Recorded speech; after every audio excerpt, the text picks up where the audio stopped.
Hello students, आज का जो हमारा टॉपिक रहेगा वो रहेगा स्लोप थ्योरीज। लास्ट जो ये वाले टॉपिक्स है जियोमॉर्फोलॉजी के, इनसे ज़्यादा क्वेश्चंस आते हैं क्योंकि जो ट्रेडिशनल टॉपिक्स है प्लेट टेक्टोनिक्स हो गया, कॉन्टिनेंटल ड्रिफ्ट थ्योरी हो गया, जीटीएस हो गया, इनसे ऑलरेडी बहुत ज़्यादा क्वेश्चंस पूछे जा चुके हैं। तो अब एग्जामिनर भी ट्राई करता है कि नए नए क्वेश्चंस पूछे जाए, नए टॉपिक्स को डिस्कवर किया जाए। तो इसीलिए वो slope theories, denudation chronology, channel morphology, ऐसे टॉपिक से ज़्यादा क्वेश्चन पुटअप करता है।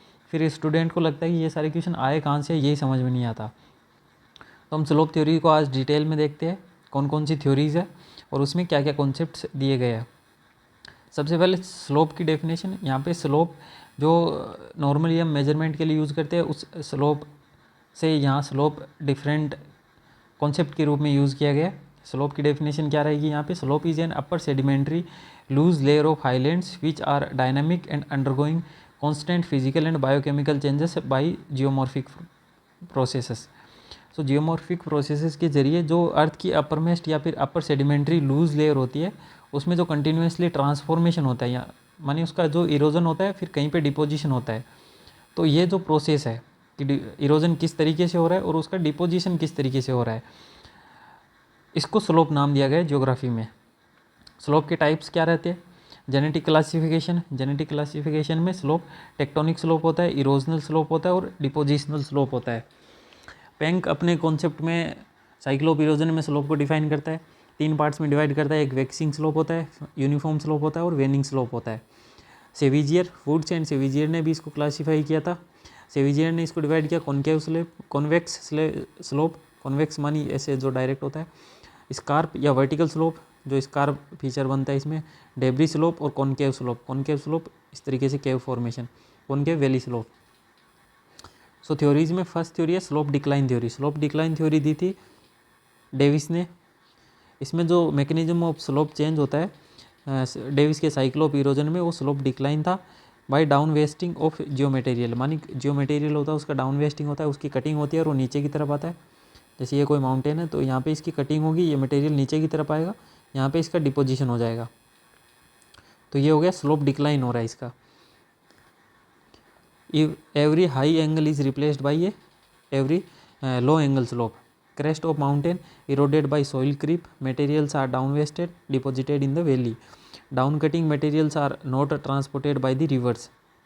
सो डेविस के स्लोप में इंपॉर्टेंट बात थी कि जो भी ऊपर से मटेरियल का इरोजन होता है वो रिवर्स के द्वारा ट्रांसपोर्ट नहीं होता, वो डिपॉजिट हो जाता है। जैसे कोई माउंटेन बना है ऐसे, इसमें अब अगर इरोजन काम करेगा तो ये वाला पार्ट इसका कट हो जाएगा और इसका फिर डिपोजिशन हो जाएगा यहाँ पे। तो इसका जो न्यू स्लोप बनेगा वो इस तरीके से बन जाएगा। यहाँ पे ये मटेरियल का डिपोजिशन हो गया, यहाँ पे मटेरियल का डिपोजिशन हो गया, इससे एक नए फीचर या फिर नए स्लोप का फॉर्मेशन हो जाता है। इस तरीके से नया स्लोप बन जाएगा। तो ये हाई स्लोप था। डेविस कहता है कि every high slope is replaced bye low angle slope. तो ये नीचे वाले स्लोप से रिप्लेस कर दिया जाएगा। Along valley sides aggradational slopes called valley profile develops. Slope decline क्या होता है कि vertical reduction of relief in horizontal column. ये माउंटेन है तो इसका वर्टिकल रिडक्शन मानी इसकी यहाँ से कटिंग होती है, तो ये फाइनली किस तरीके का स्ट्रक्चर बनेगा? इस तरीके का माउंटेन था, फिर ये इस तरीके का बन जाएगा। तो ये हो गया हॉरिजॉन्टल सरफेस, ये हो गया वर्टिकल। तो डेविस का जो कॉन्सेप्ट था स्लोप डिक्लाइन थ्योरी, उसमें जो हाई एंगल वाले स्लोप्स होते हैं, वर्टिकल स्लोप्स होते हैं, वो हॉरिजॉन्टल कॉलम में रिप्लेस होते हैं। अपर कन्वेक्स पार्ट जो होता है, कॉन्वेक्स पार्ट होता है, वहाँ पे सॉइल क्रीप काम करता है। वैली में सरफेस वॉश होता है सॉइल क्रीप का। फिर इसमें ग्रेडेड स्लोप का कॉन्सेप्ट भी दिया था डेविस ने। इनिशियली स्टीप होता है, then converted with coarse material. ये 2-3 डायग्राम है डेविस से रिलेटेड कि जो ए वाला पार्ट है वो इनिशियल माउंटेन होता है, फिर इसका इरोजन होता है तो बी वाला बनता है, फिर सी वाला बनता है। ये देखो, ये इनिशियल स्लोप था, इरोजन के बाद ये वाला स्लोप बन जाएगा। अब डेविस के कॉन्सेप्ट में जो यूथफुल स्टेज था उसमें क्या रहेगा? कॉन्वेक्सिटी रहेगी, इस तरीके का स्लोप। मैच्योर स्टेज में रेक्टिलिनियर स्लोप बन जाएगा और ओल्ड स्टेज में कॉनकेव स्लोप बन जाएगा। ये यूथफुल स्टेज का स्लोप, फिर मैच्योर में, फिर ओल्ड में। और जो लास्ट में ये वाला स्लोप फॉर्मेशन होता है इसको कहते हैं ग्रेडेड स्लोप। तो ये हो गया डेविस का स्लोप डिक्लाइन थ्योरी। डेविस के स्लोप डिक्लाइन थ्योरी में सबसे इम्पोर्टेंट चीज़ है कि जो रिलीफ मटेरियल होता है, जो भी इरोजनल फीचर्स होते हैं, जो इरोडेड मटेरियल होगा वो रिवर वैलीज़ में डिपॉजिट होगा और उसका रिवर्स के द्वारा वहाँ से ट्रांसपोर्टेशन नहीं होगा। दूसरा इसमें रहता है कि जो हाई एंगल होता है स्लोप डिक्लाइन में, हाई एंगल होता है वो लो एंगल से रिप्लेस कर दिया जाता है। नेक्स्ट थ्योरी है पैरेलल रिट्रीट। पैरेलल रिट्रीट की थ्योरी दी थी एल सी किंग ने।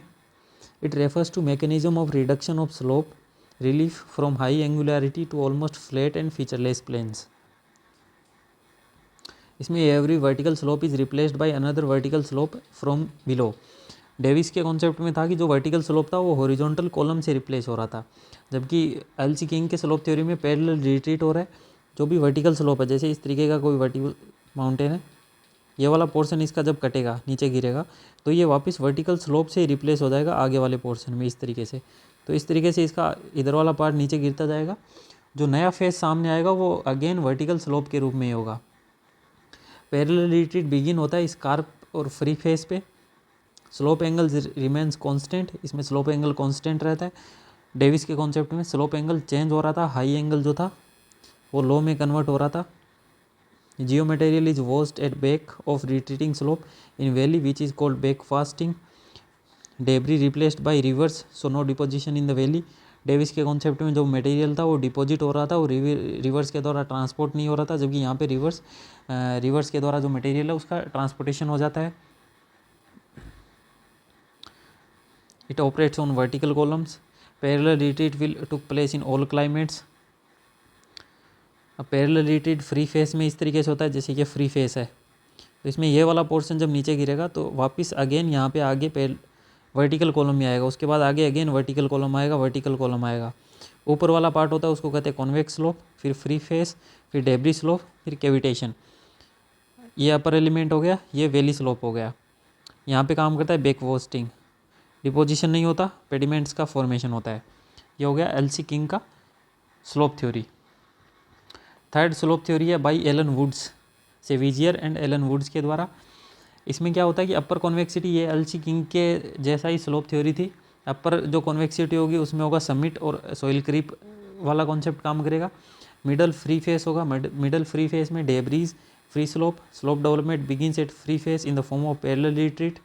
इसमें भी पैरेलल रिट्रीट वाला ही कॉन्सेप्ट काम करता है, लेकिन डेब्री स्लोप्स में क्या होता है, रेक्टिलिनियर स्लोप्स, कांस्टेंट स्लोप और aggradational slope deposition from free face. और कॉनकेव स्लोप ये वैली स्लोप में बनेगा। तो इसका इस तरीके से रेक्टिलिनियर स्लोप्स का यहाँ पे फॉर्मेशन होगा, क्योंकि यहाँ पे मटेरियल का डिपोजिशन हो रहा है। एल सी किंग वाले में क्या था कि मटेरियल डिपोजिट नहीं हो रहा था, रिवर के द्वारा वॉश डाउन हो रहा था, इसीलिए वहाँ पे पैरेलल रिट्रीट जो था उसमें वर्टिकल एंगल वापस वर्टिकल एंगल से रिप्लेस हो रहा था, जबकि यहाँ पे जो वर्टिकल एंगल है वो रेक्टिलिनियर स्लोप से रिप्लेस कर दिया जाएगा। फोर्थ कॉन्सेप्ट है slope replacement by Penck. Penck का जो कॉन्सेप्ट था वो स्लोप रिप्लेसमेंट पे था। पेंक ने अपनी जो थ्योरी थी वो ओरिजिनली जर्मन में दी थी। इनकी जो थ्योरी थी उसका ट्रांसलेशन किया था हेल्डनहेंग ने किया था। Slope development independent of time, process oriented slopes are fundamental unit of landscape. अब पेंक वाले में क्या प्रोसेस थी, पेंक वाले में था parallel retreat every vertical slope is replaced by another slope from behind, slope angle constant रहेगा। लेकिन इसमें यह है कि जो भी पैरेलल रिट्रीट में एंगल का, जैसे यहाँ पे इसका अगर इरोजन होगा तो जो इसका जो रिप्लेसमेंट होगा वो सेम एंगल से ही होगा वापस। Slope replacement from below, vertical slope, back wasting. Every vertical slope is replaced by another horizontal slope from below, debris not deposited nor transported, it only replaced the vertical slope through horizontal stratification। तो इस तरीके से मान लो कोई structure है, mountain का formation, यहाँ पे जब इसका पैरेलल रिट्रीट काम करेगा तो ये वाला पोर्शन नीचे गिरेगा और ये यहाँ पे डिपॉजिट हो जाएगा। फिर ये वाला पोर्शन ये वापस कटेगा और ये वापस नीचे गिरेगा, तो यहाँ पे इस तरीके से। फिर आगे वाला पोर्शन कटेगा, ये वापस नीचे गिरेगा, तो यहाँ से इस तरीके से एक रेक्टिलिनियर प्रोफाइल बन जाएगी। तो पेंक के मॉडल में क्या होता है कि ट्रेपन फॉर्मेशन हो जाती है, इस तरीके का स्ट्रक्चर बन जाएगा एंड में, इसको कहते हैं ट्रेपन। ट्रेपन फॉर्मेशन हो जाएगा, replacement in both horizontal and vertical column. तो यहाँ पे जो इस तरीके से ये वाला नीचे गिर रहा है तो इसका भी वर्टिकल से रिप्लेसमेंट हो रहा है और यहाँ पे इसका हॉरिजॉन्टल से रिप्लेसमेंट हो रहा है। तो ये हो गया slope replacement by Penck. Next है hydraulic slope theory. Hydraulic slope theory 1945 में R.E. हॉटन ने दी थी। इसमें क्या होता है कि रेनफॉल होगी, बारिश होगी, तो यहाँ से मटेरियल वगैरह ये सब यहाँ के कलेक्ट होगा, यहाँ से इसका प्रेशर बढ़ेगा। तो ये तो हो गया नो इरोजन जोन, यहाँ पे कोई इरोजन नहीं होता। जो फ्री फेस वाला पार्ट होता है यहाँ पे एक्टिव इरोजन होता है और आगे वाले पार्ट में डिपोजिशन हो जाता है। तो ये जो पूरी प्रोसेस है इसको दिया गया हाइड्रोलिक स्लोप थ्योरी। फिर स्ट्रोलर ने भी अपने कुछ व्यूज़ दिए थे स्लोप डेवलपमेंट से रिलेटेड। इन्होंने कहा था कि स्लोप क्या होता है कि under equilibrium slopes maintain an equilibrium angle proportional to the channel gradient of drainage system. फिर है डेलराइम्पल, इन्होंने 9 यूनिट्स स्लोप मॉडल दिया था एक, जिसमें 9 यूनिट्स थी।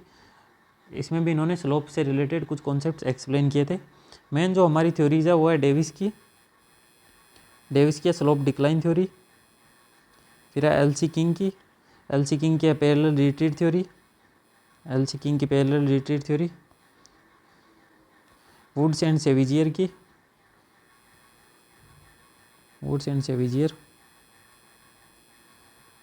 एंड फोर्थ है पेंक की स्लोप रिप्लेसमेंट थ्योरी। ये 4 थ्योरीज है स्लोप से रिलेटेड, जिनमें मेजरली इन्होंने स्लोप को डिटेल में एक्सप्लेन किया था। डेविस वाले में क्या होता है कि मटेरियल का डिपोजिशन होता है, रिवर्स उसको कैरी नहीं करती, इसलिए हाई एंगल वाला लो एंगल में कन्वर्ट हो जाता है। एलसी किंग वाले में क्या था, पैरेलल रिट्रीट हो रहा था, तो इसमें जो मटेरियल का था डेब्रीज जो भी आती है नीचे उनका वॉश डाउन हो जाता है। पेंक वाले में क्या होता है, ना तो ट्रांसपोर्टेशन होता है ना डिपोजिशन होता है, हाई एंगल है वो लो एंगल में कन्वर्ट हो जाता है, इसलिए इसको नाम दिया गया स्लोप रिप्लेसमेंट। जो पैरेलल रिट्रीट वाला वर्टिकल और हॉरिजॉन्टल एंगल है वो दोनों का रिप्लेसमेंट होता है इसमें।